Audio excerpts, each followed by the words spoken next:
need to find this place or we'll be late. Make a left on Astrology Avenue. Oh, I'm sorry, I meant right. It should be right here at 444 Spearway. Oh, turn. It looks like Renee. Yay, we're on time. The James and Kelly Show. Great, let's start the show.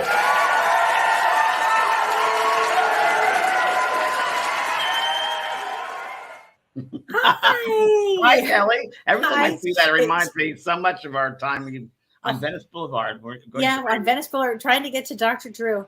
Yeah. And I said, turn, Kelly. Let's turn. It was like midnight. 10:45. We had to be there. And it was like 10:11. We like, turn. And it was Halloween. It was Halloween. It was Halloween. Oh my God. First We time have we had were some together, adventures. right? That show. Well, we've done, that first time there. Yeah. Oh God, that was hilarious. Oh gosh. Well, how are you doing this week? I do very well, thank you. Yeah, very good. Good. Just catching up, and I filed all this Saturday and get my desk and my office together and getting ready for my new meditation course. Comes out at the end of the month, and Very exciting stuff. very exciting. We're really exciting. Yes. Yeah, and I start with the Shift Network tomorrow. It's a new 7 modules for the Shift Network on mediumship.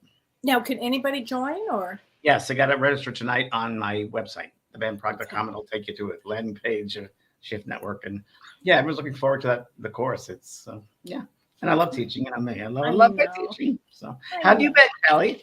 Well, I've been Exciting things in your life. just one big exciting thing. I had one big exciting moment. Well, after 19 years, Don and I decided to get married. Yay! Yes. Congratulations! Oh, thank you, honey. Congratulations, Kelly. And how long? When was that? It was on June 13th, and we decided to have a pop-up elopement.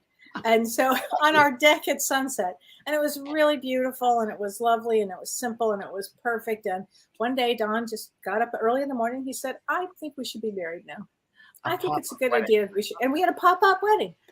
On the farm. On the farm. I mean, what's so funny about that is how many times did we try to get married? I would tell you, well, we're getting married now. Now we're getting married then. And we never did because of so many different circumstances that happened. My mom died. She got sick. Don was on tour with Neil Diamond. It was always a constant something. So it worked out perfect timing, and it was great. And you look great, Kelly. You look wonderful. You look happy and glowing. I'm so happy, and I feel great. So thank you, everybody. Thank you. Hello to That's Danielle. sweet. Hello, Tracy. Yay. Woo! Congratulations. Woohoo. It's fun. I had a drink. I would toast you, but I have water here. That's all right. I know. And I have it. Lemon water. That's okay. My favorite. I've got this too. Perfect. I was going to tell you, James, I loved what you wrote on Facebook. Do you remember what you wrote? You probably don't even remember. Now that I know how, they've taught me how to do it. You wrote something so beautiful. Do you remember this? Want me to read it out loud? You said, "Friends, if anything, I've hoped with all my work these past 4 decades for you to be free about death. Death is not what society makes it out to be. When you leave the dense vibration and consciousness of the world, your consciousness immediately expands.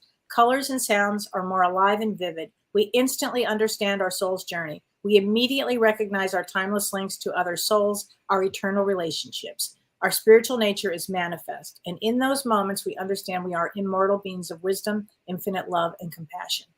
And I just wanted to really let you know how beautiful that was. Thank you. It's true. Every word of it. It's true. Thank you. It's one of those moments you're just inspired, and I could tell that you were, and I just had to, do a shout out for that. Thank you. I've been in a writing mode lately.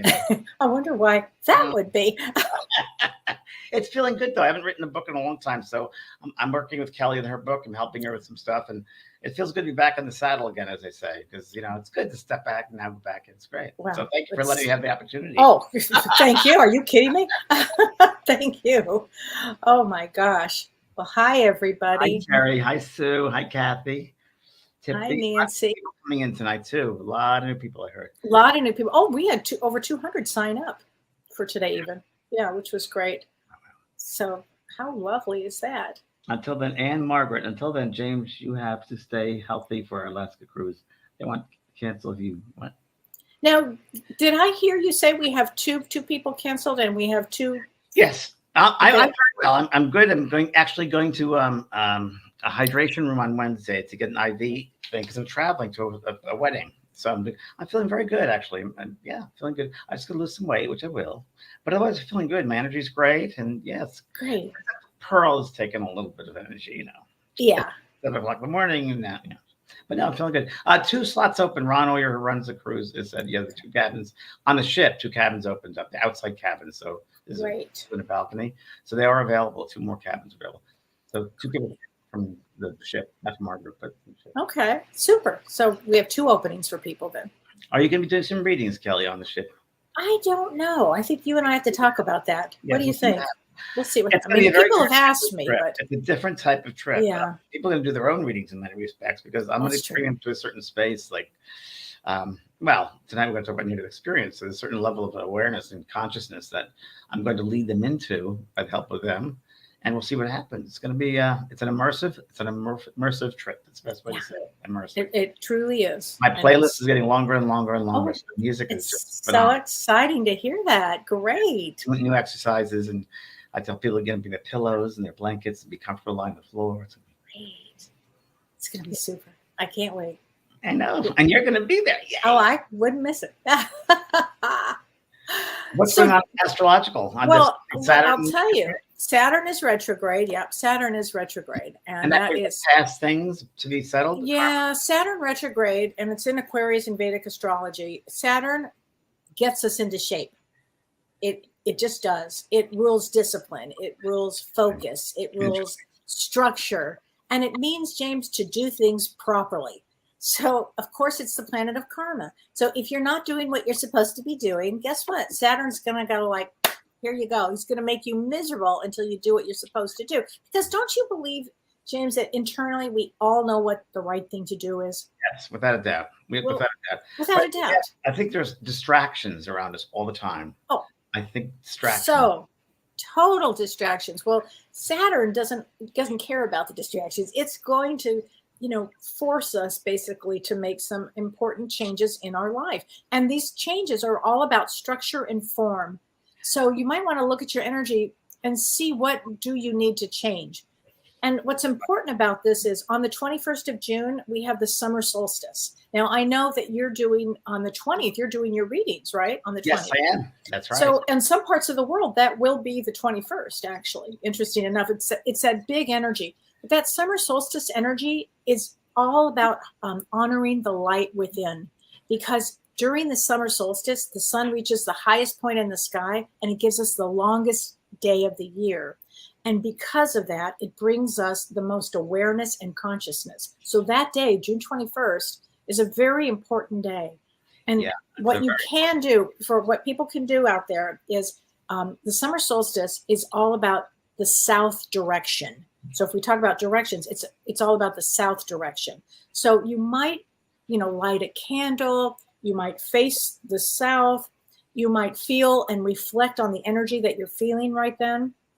And you can allow information to flood in and to your experience. But what happens is when you do this energy work on the 21st, what it does is it helps you redefine or find your purpose and or your direction. It's that the energy is that powerful that day. It wakes you up. Yes. So if you need that, energy. Summer solstice went down to Machu Picchu. For a group oh my gosh, what was that like? It was an incredible experience. One of the most incredible experiences of my life. I have so many incredible experiences, but this was one of them.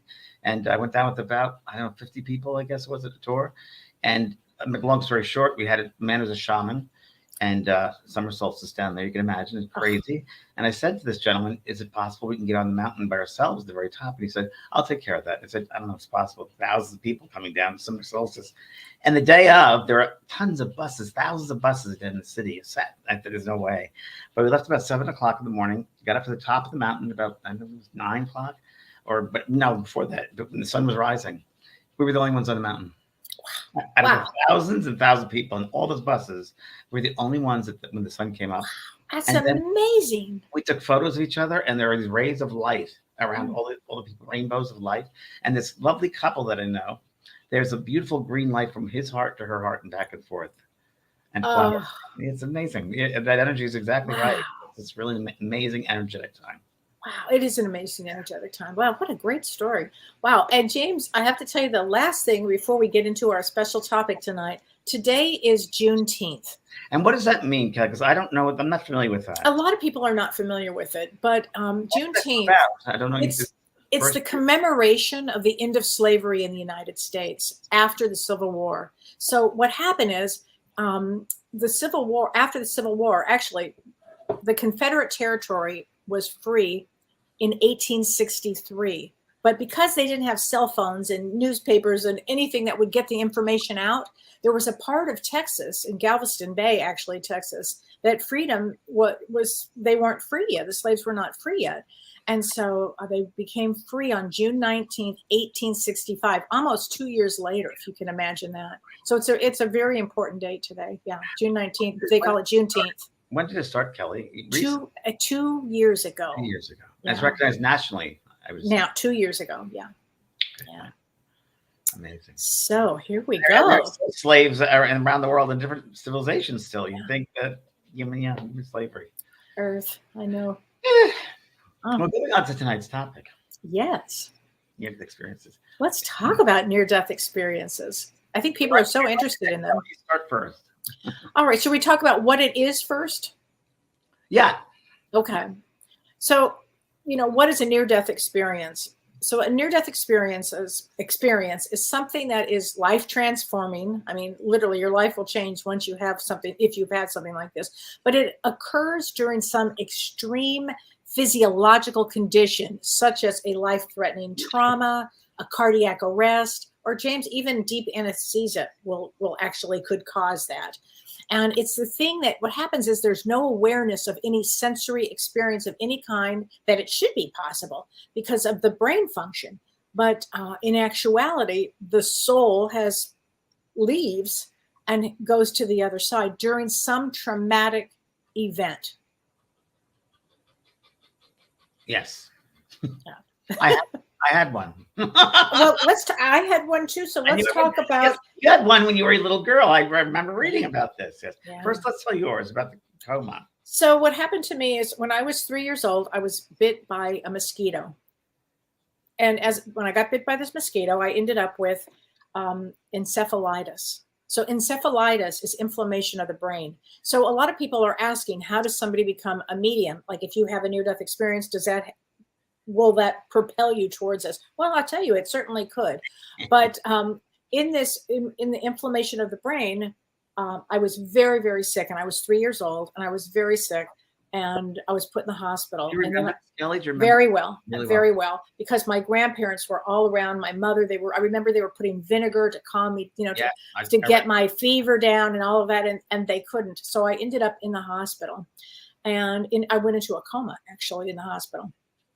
And what happened is in the coma, and I know I'm 3 years old, and let me just say, my bachelor's is in child development. So I understand what I'm about to say may sound a little far-fetched, but I went through this dark channel, like dark tunnel, basically, is the only way I can describe it.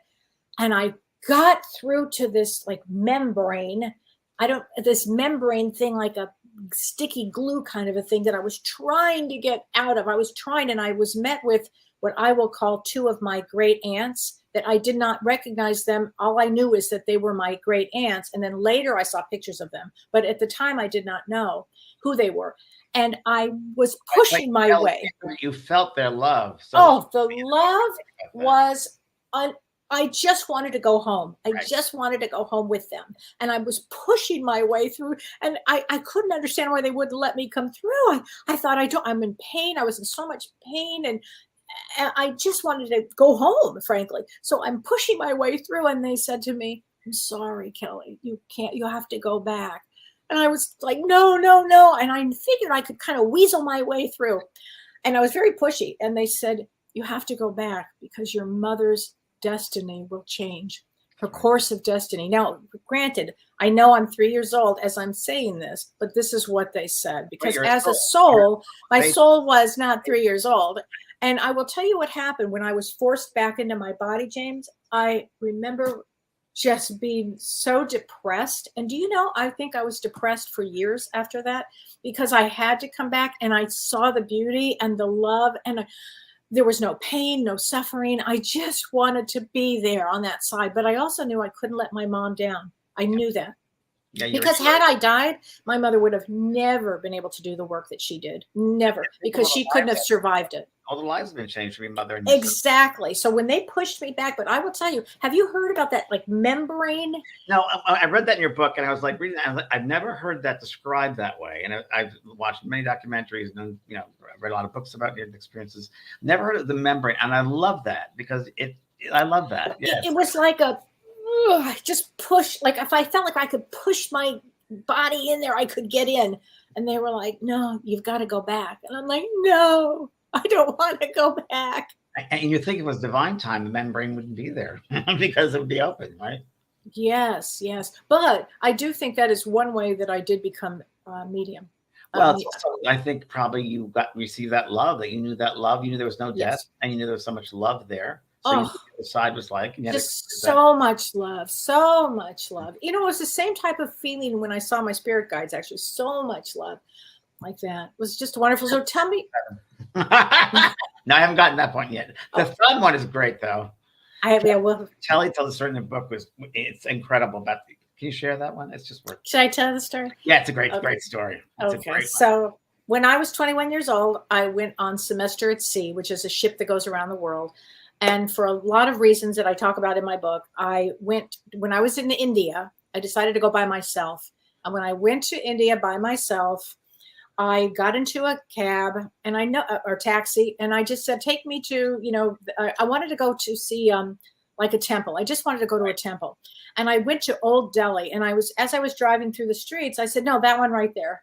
I don't know why I said that one right there. But anyway, I get out and I notice everybody staring at me, and I'm just assuming, look, I've got blonde hair and, I'm 21 years old, and obviously that's why they're staring, but I didn't care. So I walk around, I'm walking around, and all of a sudden this man comes up to me, he's wearing a turban, and he said, excuse me, may I see your thumb? And I'm like, I was very adventurous. What? You want to see my thumb? Okay. And then he said, I'd like to read your thumb. I read the Akashic records. Now, I didn't know anything about the Akashic records. I didn't have a clue what that was, but I said, okay. So I give him my thumb. He reads the thumb, and he takes a little piece of paper and a little tiny pen on the pencil, and he writes down all this information. And I didn't have my passport on me. I don't even think I had my driver's license, but maybe I did, but I was carrying that in my front purse. So there's no way anybody could have seen this information. So anyway, he hands me this little piece of paper, and I unfold it, and it's my first, middle, last name, my mother's first, middle, last name, and married name, my boyfriend's at the time, first, middle, last name. He said to me, you're not going to marry him. I know you think you will. He thinks he's going to go into politics. He will not. You think, which is everything that happened. He said, you will have a daughter. It's not from him. It's somebody else. You'll meet him. And then he said the following. Now you will, in this lifetime, he said, if you're wondering why people are staring at you, he said, you had been stabbed over here. From your belief system. Because he said you were always helping people and giving away all this information as a psychic. You were a famous psychic in this area is what he said. And he said, in this lifetime, it's going to be up to you to decide if you're going to be that. And then he kind of looked at me and he said, but I think you will. And that's been your journey. And what the book is about, is spiritual awakening. It's all about, should I do this or should I not? And running away from your natural abilities and trying to do what people want you. Yes, it's good. Great story. I mean, that's an amazing. Thanks. It really led me to, to you and everything that I've done. You never know what the destiny points are and how you're going to get there. You don't know. Turns. It's pretty amazing. Yes. Yeah. So tell us about your near-death experience. My near-death experience happened when I was, I was still living in Laguna Beach. So it was over, about 25 years ago, probably. And it was, I went out to LA with my friend Victoria and went to a steak place in Beverly Hills and had a glass of wine and steak. Maybe a bottle of wine. Okay. And I had a condominium up there. I was doing the show Ghost Whisperer. And I remember in the morning, I was really sick. And it was probably early, 4 o'clock, 5 o'clock in the morning. I was very sick, throwing up. And I thought, I'm feeling really bad. I better go home. So I drove down to Laguna Beach, about an hour and a half. I had to stop at every other exit to vomit. That's how sick I was. I got home, and my partner at the time, Brian, was working at the post office, and my neighbor, I call my neighbor, but he brought me some soft drinks, some ginger ale, I think. And I would get really, I feel fine. Then half an hour later, I'd go vomit. So that night, he came to my house, and he said he's feeling okay. I said I'm feeling better now, but and I go, whoa! I went to the bathroom and I blacked out, and my head hit the sink part, and I was on the floor, and I'm flying out of my body. Right at, not like I was out of the body, and I was aware that I was looking down at the body and all around, but there's no time, there's no sense of time, and I was like confused because I thought, and it was kind of just a space, and I was like, I know this is not my time, but what am I doing here? And I saw my cousin Patricia right in front of me, who completed suicide many years before that, and she was my closest relative. Taught me metaphysics when I was a child, right? Wow. And I said, can you help me out? She goes, it's gonna be over. Don't worry, it's gonna be all over. I said, do you mean over or over? Because I need to know, because you keep your personality. And she left. She disappears. Next thing you know, I'm in a field of flowers, and my father is there, and he hands me a rose. And he said, it's not your time. You got to go back. And before you know it, I feel like I'm being pulled back toward my body, come into the body, and Brian was over me, and he said, James, wake up, wake up. And I remember my head hurt really badly. There was blood everywhere. And he said, wake up. And all I could say, open my eyes and my mouth, and the words were, dying is easy, living is hard. Oh. And that was not 2 weeks. It was 5 pints of blood. I had an esophageal tear, Mallory Weiss tear. Esophagus. Oh, my God. Could have died, yeah. Oh, yeah. I mean, would you have considered that an exit point? I don't know. Could have been, but it's very interesting because I don't know why did that happen. And years later, probably 2 years later, I was doing some seminars, and I was doing a Celebrate Your Life in Phoenix. And the organizer said to me afterwards, said, you know, your readings and your work is so different than it used to be. And I said, really? She goes, yeah, like the guides are like coming right through you now. And so, and she's right. I think the type of way I was working was different. Yeah. So, you know, I would bet so. I would bet. I think every time you have an experience of something like that nature, that it would change the way you do work. And you know, Kelly, with the work we do, I mean, when we open up our minds, we expand. We live in this expansion of consciousness every day with the work we do. And then you come back to this mundane, dense world. Oh, it's difficult. And you try to convey to the human here that you're doing the reading for how open and wonderful and expansive it is. But we'll get there eventually. We have work to do here. We can't leave it here. We're here to do work, and opportunities here. But we do, there's no one should ever fear death. It's just a breath in, breath out. It's nothing. It's right. No pain whatsoever. No pain whatsoever. No. And it's a welcoming home when you see all your loved ones that come to get you, and the reception, and they're all there. Yes. It's wonderful. Yeah. Oh my gosh. It's Christy V said she had a near-death experience when she was pregnant with her son 13 years ago. She said, I have no idea how long I stayed floating 7 feet above my body. Amazing weightless feeling, and love helped bring me back to my body and healthy baby. Yeah, we'll do it. And there have been many near-death experiences. Victor Zamet, I've mentioned him before, the Lawyer of the Afterlife. He writes a lot about every week in his newsletter on Fridays. He'll mention different near-death experiences over the many, many years and decades. And the famous one, I don't know the details of it. The famous one is a lot of people in surgery, and they'll leave the body of near-death experience, and they're able to tell you exactly how they were operating on them, the pen that the doctor had, the kind of shoes they had. So one person was able to leave the hospital, go outside, and see the sneaker on the 4th floor when they were being operated on. And they came back into consciousness. They told them about the sneaker, and sure enough, there it was on the ledge of the building. Oh my God! Isn't that amazing? It's amazing. Amazing! Wow. Well, there are a lot of good books on it too. You know, a lot of books on near-death experiences. I mean, Michael Newton's books. What do you think of them? I love Soul, Destiny, Souls. Yeah, I love Michael Newton. He's passed over. Michael Newton, great. I've used him referral for my books. I've used information. He's incredible. And what was the name of the lady? Well, I can't remember her. She did Past Life Regression, but also she did. Oh, Dolores Cannon. Dolores Cannon. Yeah. Incredible about near-death experiences. Dolores Cannon. She was wonderful. I saw her in Long Beach before she passed, and she was great. Just great. Yeah, there are a lot of NDE books, and it's being real popular. But Victor Zamet, everybody, it's Victor Zamet. You just go online and look up his newsletter. I subscribe to it. It's free, and it's just great information he has. Really great. On not only that, but mediumship and so forth. Oh, that's so true. Yeah, just about White Eagle and Silver Birch, which were and Anita Morjani. Yeah, we were just talking about her. Nina Borgiani, I just spoke to her about a half hour ago, and she's going to be on our show. Yay! The show. That's great. She's amazing. Great. I mean, what I found that after you've had a near-death experience, that it leads to a common pattern they talk about, like there's either a complete loss or a fear of death. I mean, that's huge right there, right? I mean, huge.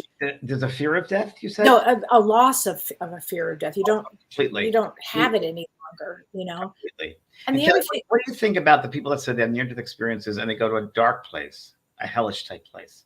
Have you heard that? well, I have heard that. I have heard that. You know, it kind of reminds me of a Dickens story, a Christmas Carol. You know how you can go to, what's going to happen ahead if you don't change your life. I think that could be it, James. I mean, it could be their own stuff coming out. What their choices have been. Yeah. The rippling effect they've made, and they got to change their ways, perhaps. Change their ways. I mean, if you think of it like Ebenezer Scrooge, I mean, it's like that. It kind of reminds me of that. It's so interesting how, and I talk about this a lot, and it's going to go into my next book, which I'm going to be working on after your book, because you got me back into it. Thank you. But really, how there really is a thought, word, and deed. It really is.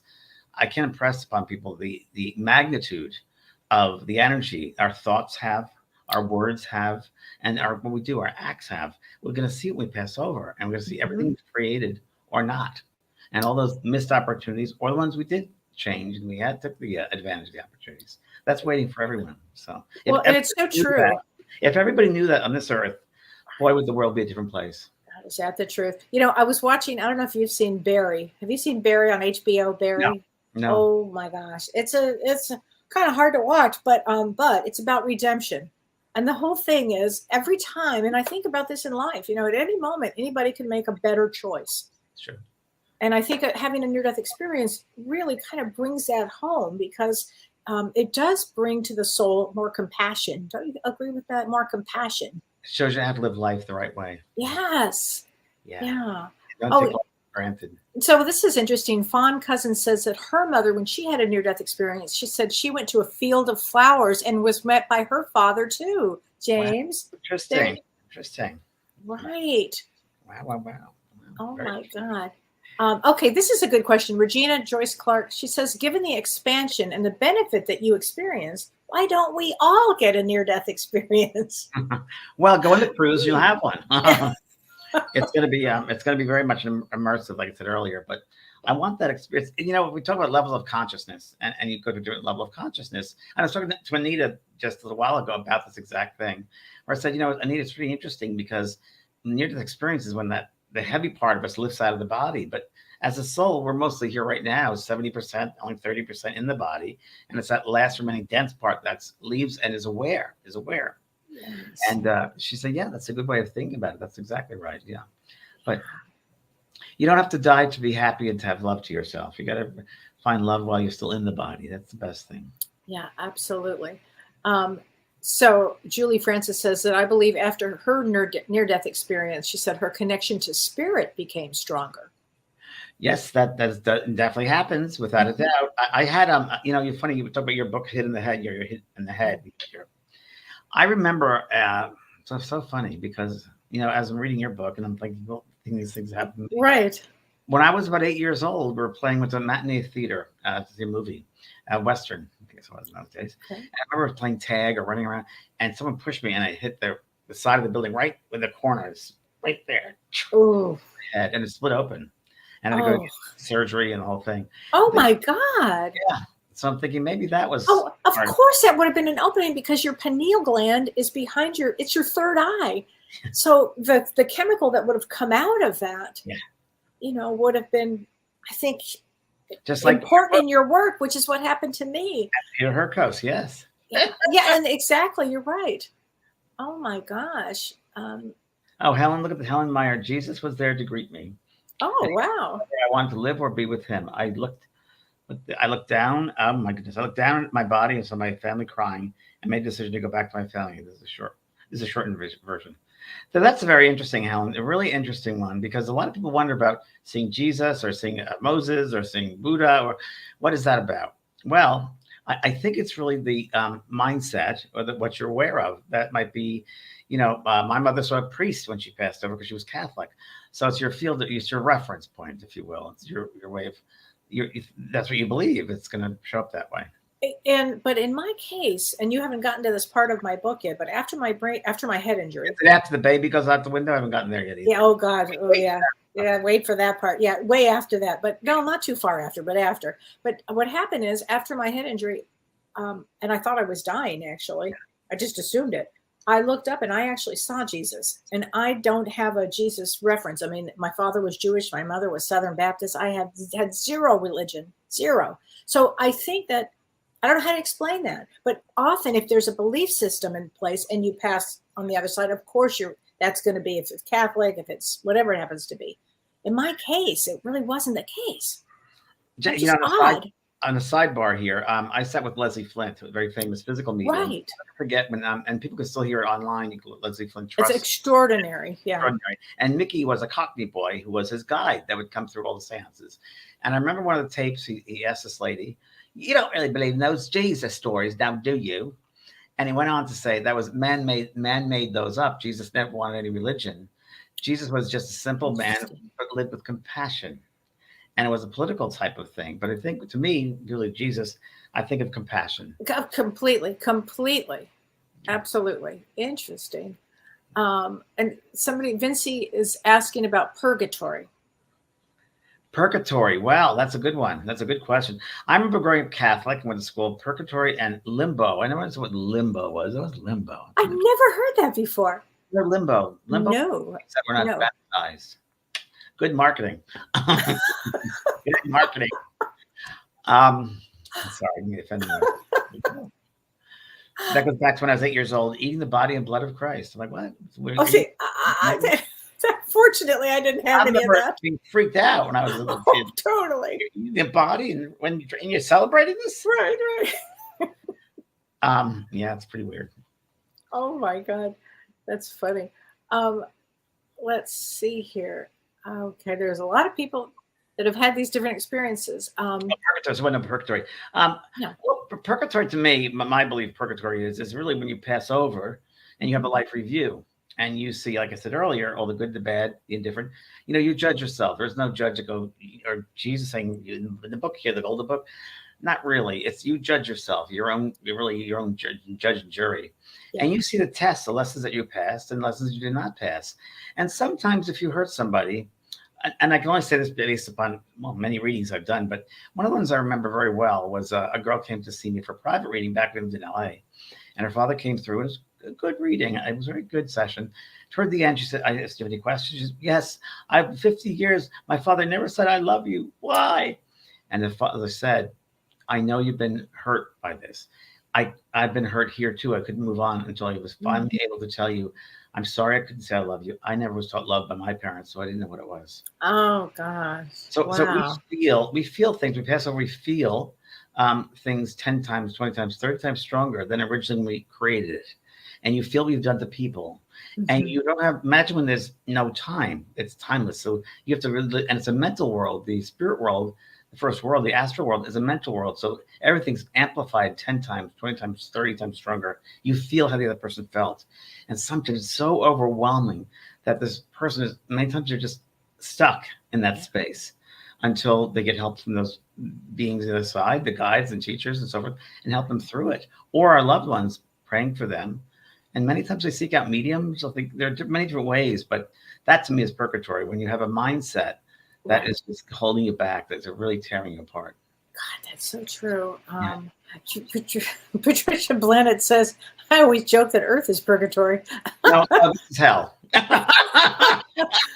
Okay, Melissa says, "Hello to both of you, and I have a question. Is a near-death experience the same thing as having a rebirth? And can people who pass away unexpectedly and suddenly get to have a near-death experience? And what is the difference between a rebirth?" I'm not sure what a rebirth. Melissa, I think you're overthinking it. Yeah, I never heard that expression. You got to keep it really, really simple. I don't know what rebirth means, actually. I don't know what that means. You have to know what rebirth means. I don't know what that means. Yeah, I never heard that experience before. Karen Bennett, I'm always curious, if you've had a near-death experience, Would your medical treatment decisions be altered? A good question. If you faced a serious disease, it must be hard to weigh up extending life versus what you know is waiting on the other side. And also your agreements with those souls. Yeah, I was just going to say.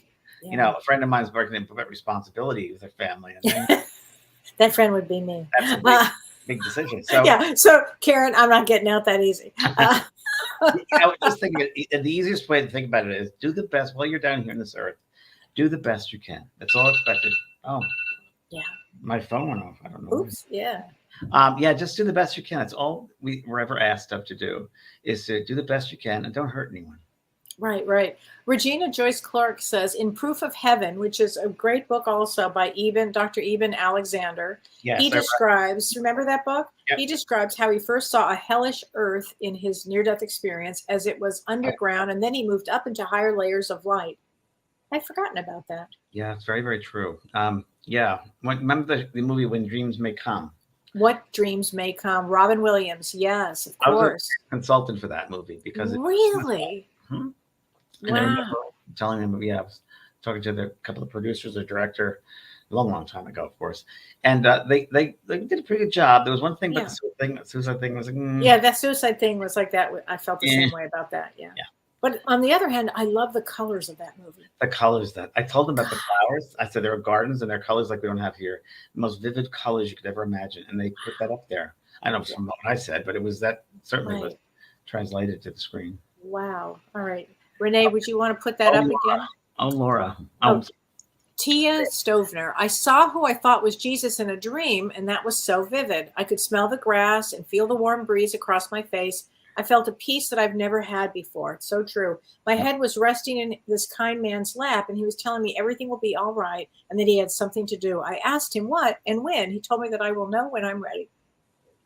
Wow. And I assume Thea's life has changed since then. I would think so. I mean, because even in a lucid dream, you know, they're so real. I mean, Oh, Michelle King, you're absolutely right.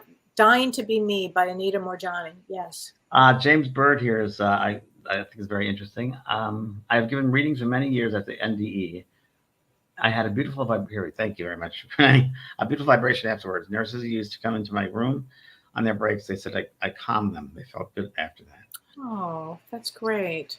Reminds me of when your mother, Yeah. Exactly. When I was going along with you in your book, this is Ray Kelly writes about your mother with this nurse, and no one saw the nurse except you, right? That's right. No, only my mom saw it. Even the priest didn't. The priest had talked to my mom about it, and everybody was trying to find this nurse. I used to work at a hospital in Los Angeles called Midway Hospital. Yes. 2 or 3 years. Remember that? Yeah. Of course I do. I remember there was I used to bring the mail or something up to a 6th floor, and I used to just walk around the room, the hallways. And I remember there was when they have student nurses or doctors. It was like that with a team going to certain places, going to certain rooms, and I'd look at them, and then I'd go to the next day, and they're in another floor. There they are. And I asked the receptionist or the nurse at the nurse's desk, who are those people, who are those doctors training? I don't know what you're talking about. She said, there's no one here like that. And Isn't that amazing? It was spirits. It would be the spirits who come. And they do that a lot. I did a reading for a lady last week. I had to do a reading and I helped this lady out. And she was in a mindset and she was stuck in a mindset, very spiritual lady. And she was kind of stuck. And I was like, how do we get her out of this mindset that she's stuck, feels guilty and so forth? And I remember there was a gentleman came in, a spirit to the right side, and wearing a white coat, doctor's coat, and it was a doctor of some sort, that's all I could say. Okay. And he said to me to tell her and I to translate the thought. It was a hard one, but this is a very spiritual lady. She's Hindu, and she has an altar. She prays every day and so forth, but she hadn't done it lately. And I said to her, "This doctor is telling me that what good is your faith if you don't use it? You're using the lower self, not the higher self of your faith. That's who you are." Interesting. It broke her right open, and she got the message. I mean, that was amazing. Right to the heart. Right to the heart. They came that way. It was so beautiful how this gentleman came in, and it shows the importance of surrendering, just surrendering to the experience of whatever's going to happen, because magic happens. Here's a question.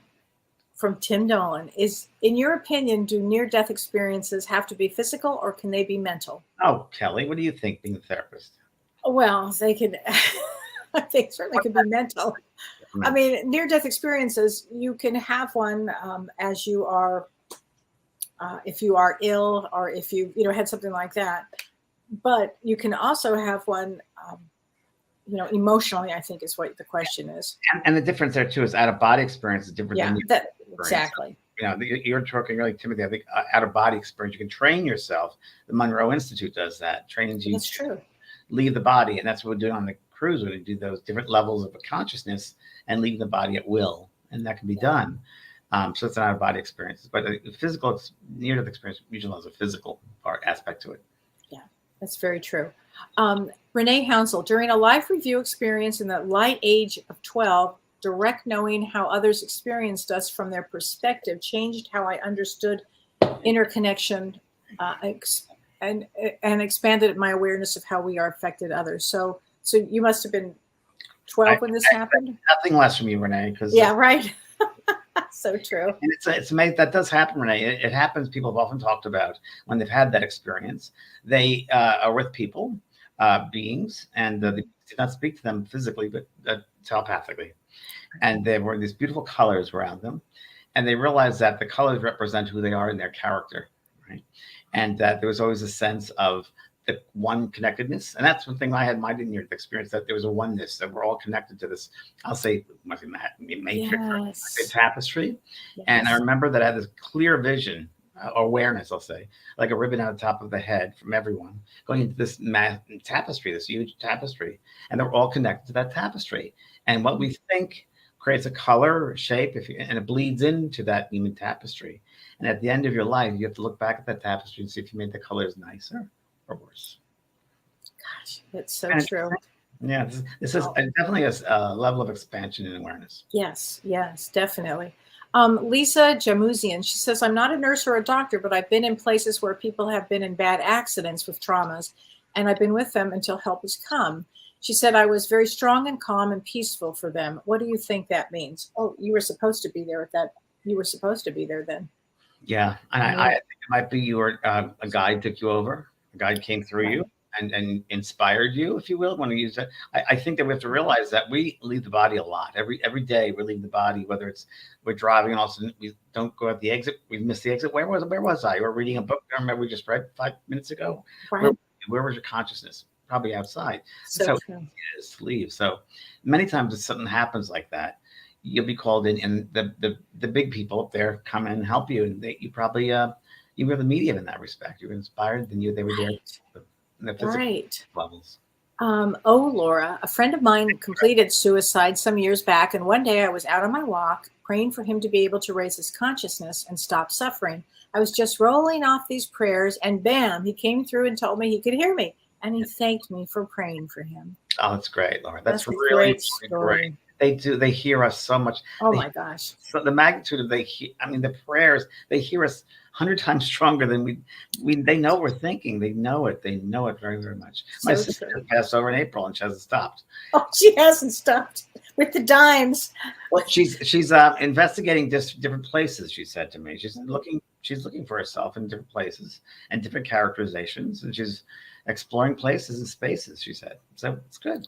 Oh my gosh. So this is from Regina Joyce Clark. She said, near-death experiencers can affect others profoundly. Sure. A soldier, George Ritchie, had a near-death experience in World War II, and he described it to Raymond Moody, who coined the word near-death experience, and he wrote Life After Life, which is a great book also.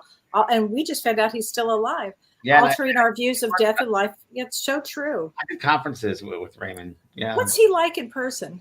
He's a psychiatrist too, or he was a psychiatrist. Very understated, very sweet Southern man, and very understated, and just kind of professorial. Well, there's a lot of work done at University of Virginia. That's correct. And it's becoming more and more popular, this subject. I mean, more and more. Maybe the boomers are getting older. Maybe that's part of it. You know what, James? Maybe. But I also found that I thought this was interesting, too. They also have an International Association for Near-Death Studies. That's correct. I mean, I was amazed at some of the things that that are out there now. You know? Yeah, I don't know where it's located, but I think it might be in Marin County, but I'm not sure. Oh, okay. Andrea, the house my parents built and we lived in was full of spirits. I've been blessed to feel, sounds familiar. I've been blessed to feel and see them my whole life. My parents could also see them. I was blessed with a family that let us believe that there's more to us than the physical we go on after. You're right. That's a great thing. And That's a that's great responsibility as well now. Now you have a Yes. responsibility to use that in your everyday life. And that's what I tell people too about, having the awareness, if you got a message for someone or if you have the spiritual awakening, that's responsibility because you can't live your life the same way. It's got to change.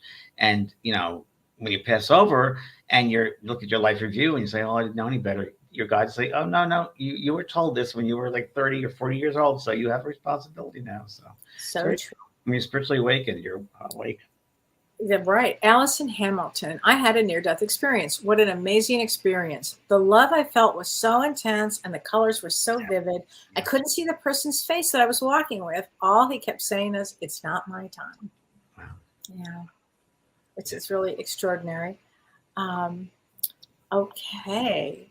Let's see. Oh, yeah. And Brian Weiss. Brian, look at that, Brian L. Weiss. Yes, I've worked with Brian for 20 years. Oh, yeah. Yeah, Brian's great. Gina Knapp, have you ever received physical items from spirit? I found an angel wing pin in my loft and no one knows where it came from. Well, I was speaking to a friend of mine on the telephone and we're talking about her husband who passed over. Oh, that's right.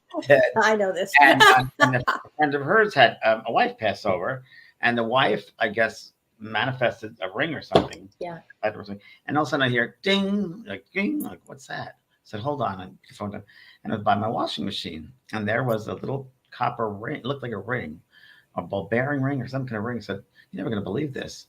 So I sent it to her and it's a ring and it fit her perfectly. And it just materialized. Just materialized. And I don't have rings like that here.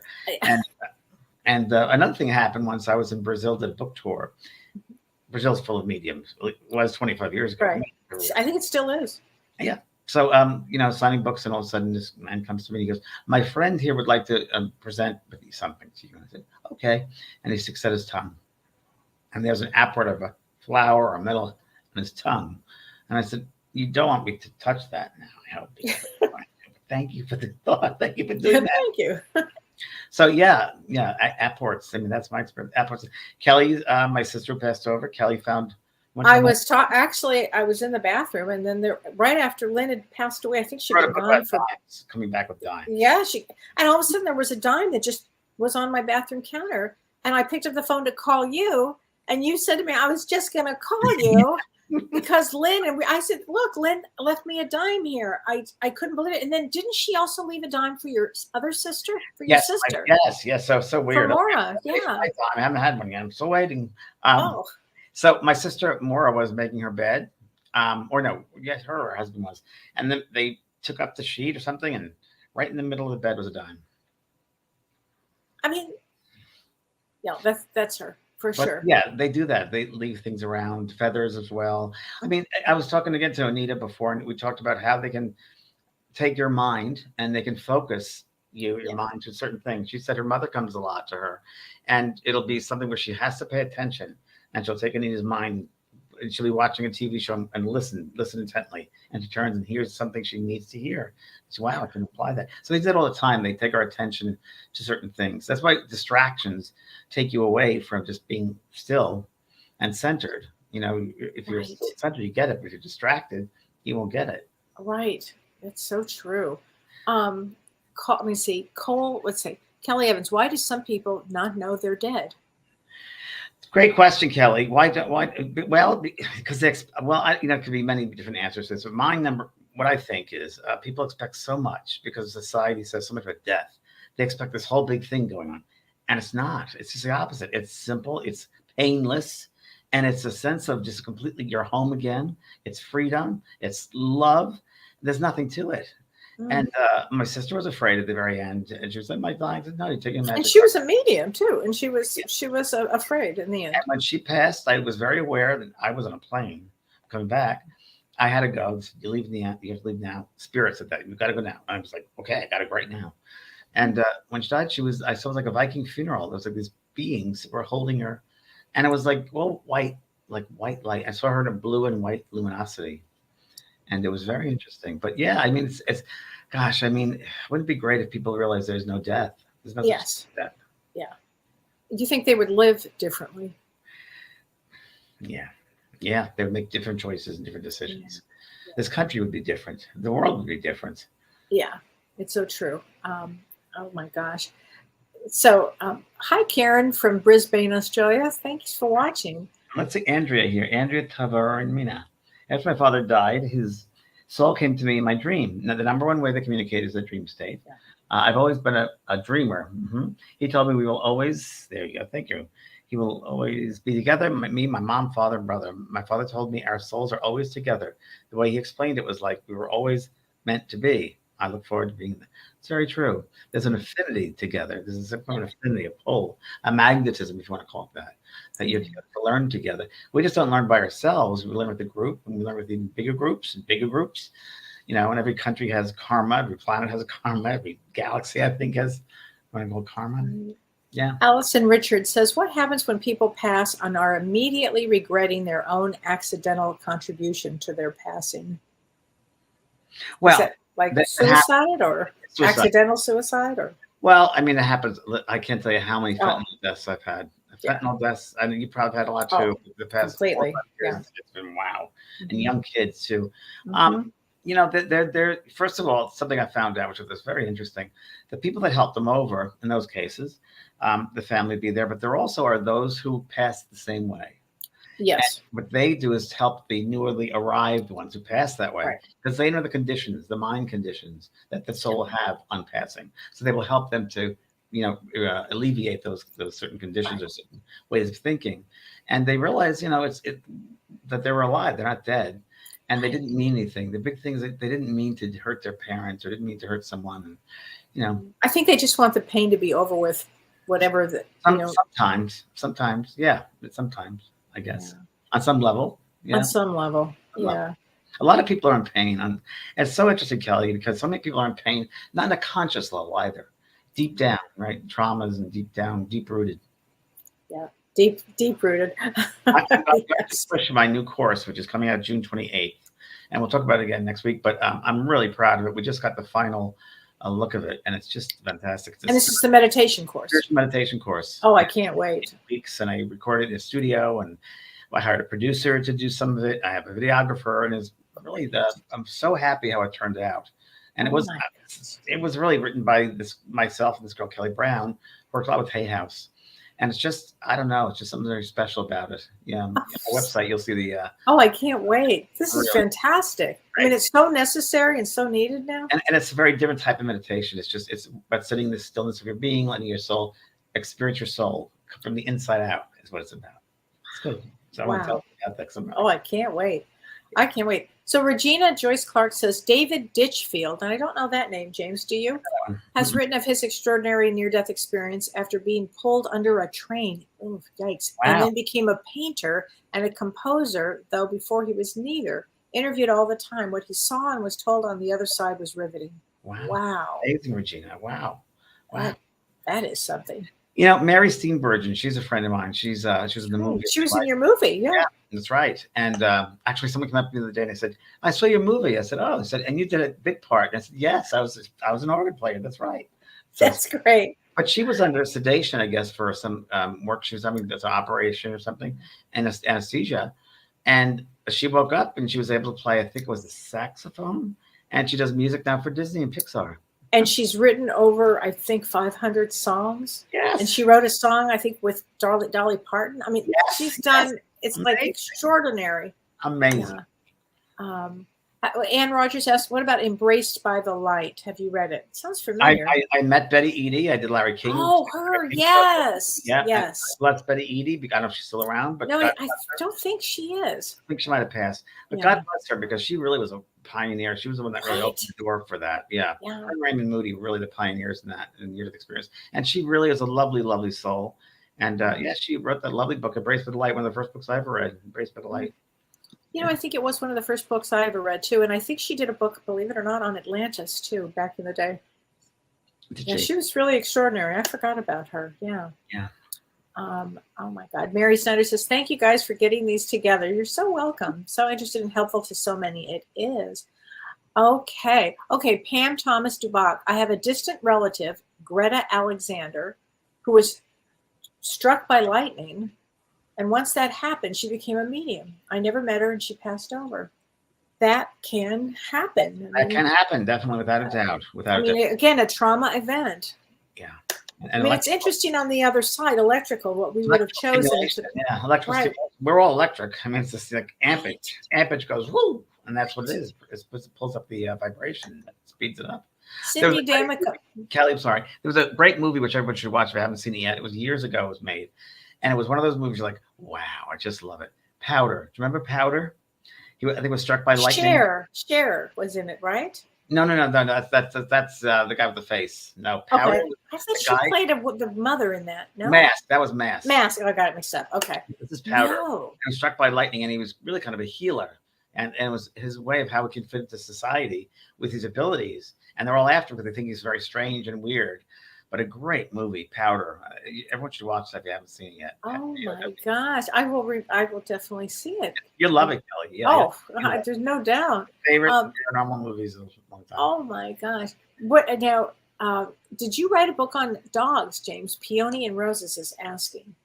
Did I write a book about dogs? On dogs? No, not yet. No. Okay. I left that to Shirley MacLaine. She did a dog. Her dog wrote the book. That was the last one.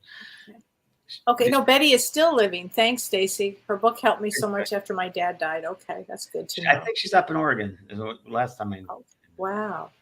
Gold Bullet Entertainment. There you go. Hello, Kelly and James. My name is Marcus. My NDE was in 2017. I was stricken an autoimmune disorder called solar. Oh, thank you. Urticaria. I suffered with nerve pain over my entire body, like being dropped into the heart of the sun. Wow.